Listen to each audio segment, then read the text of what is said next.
విధంగా చెప్పారు. ఇప్పటికీ టైం అయిపోయింది, 4 గంటలు అయింది.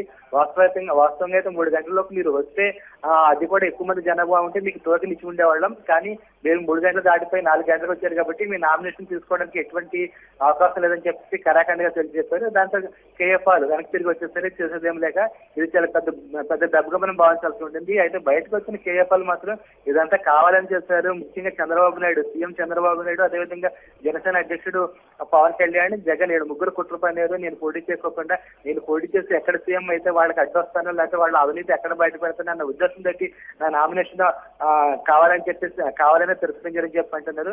అంతేకాకుండా నర్సాపురంలో లోక్సభ స్థానానికి నామినేషన్ వేయడానికి వెళ్ళినప్పుడు నర్సాపురంలో నా నామినేషన్ చాలా ఆలస్యంగా తీసుకున్నారు. అందుకని అక్కడ లేట్ అయింది, అక్కడి నుంచి భీమవరం వచ్చేసరికి ఈ టైం అయింది అని చెప్పేసి అంటున్నా అని కేఎఫ్ఆర్ అన్నారు. అయితే వాస్తవంగా చూస్తే నర్సాపురం నుంచి మా ఇన్ టైంలో కానీ ఒకవేళ మధ్యాహ్నం 1 గంట 2 గంటల ప్రాంతంలో నర్సాపురంలో నామినేషన్ వేసి భీమవరం రావడానికి అయితే అక్కడి నుంచి 35 కిలోమీటర్లు మాత్రమే, కేవలం 40 నిమిషాలు రావచ్చు. అంటే 3 గంటల లోపే రావడానికి అవకాశం ఉంది.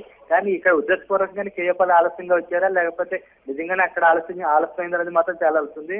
మొత్తం మీద చూస్తే మాత్రం ఈ ఎపిసోడ్ మాత్రం రాజకీయ వర్గాల్లో ఒక హాట్ టాపిక్ గానే మారిందని మనం భావించాలి. ఎందుకంటే కేఎఫ్ఆర్ ఇప్పటి వరకు అయితే చాలా అనేక రకాలుగా ప్రచారాలు చేయడం, ముఖ్యంగా అయితే జనసేన అధ్యక్షుడు పవన్ కళ్యాణ్ వ్యతిరేకంగా ఆయన అనేక రకాల సినీ పక్షులే డాన్సులు చేయడం, జనసేన పవన్ కళ్యాణ్ ఏ విధంగా డాన్స్ చేస్తాడో అనుకరించడం, చూపించడం, ఇవన్నీ మొత్తం రాజకీయ వర్గాల హాట్ టాపిక్ గా మారింది.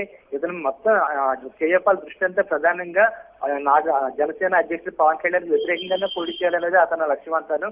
ఆ లక్ష్యంతో నర్సాపురంలోని ఎంపీ లోక్సభ స్థానానికి అతను పవన్ కళ్యాణ్ సోదరుడు నాగబాబు మీద పోటీ చేస్తున్నాడు. పోటీ చేయాలని నిర్ణయించి నామినేషన్ వేశారు. అయితే ఇక్కడికి వచ్చేసరికి భీమవరంలో పవన్ కళ్యాణ్ వ్యతిరేకంగా పోటీ చేయాలని నిర్ణయించినప్పటికీ ఇక్కడికి వచ్చేసరికి మాత్రం అతనికి ఎదురు దెబ్బ తేలేదు, కోలుకోలేని దెబ్బగా మనం భావించాల్సి ఉంటుంది. ఎందుకంటే చాలా ఇంటీరియస్, చాలా అత్యుత్సాహంతో ఆయన నామినేషన్ వేయడానికి వచ్చారు. కానీ అక్కడికి వచ్చేసరికి మాత్రం భీమవరం తహసీల్దార్ కార్యాలయానికి వచ్చేసరికి మాత్రం మొత్తం సీన్ అంతా మారిపోయింది. ఒకసారి కథ అంతా అడ్డం తిరిగినట్టుగా మనం భావించాల్సి ఉంటుంది. 4 గంటల ప్రాంతంలో అక్కడ రావడంతో అసలు ఎట్టి పరిస్థితుల్లోనే నామినేషన్ తీసుకోవడానికి అవకాశం లేదు. 3 గంటల్లోపు మాత్రం వచ్చి ఉంటే ఒకవేళ అప్పటికి రిటర్నింగ్ అధికారులు. Right, thank you Rambabu.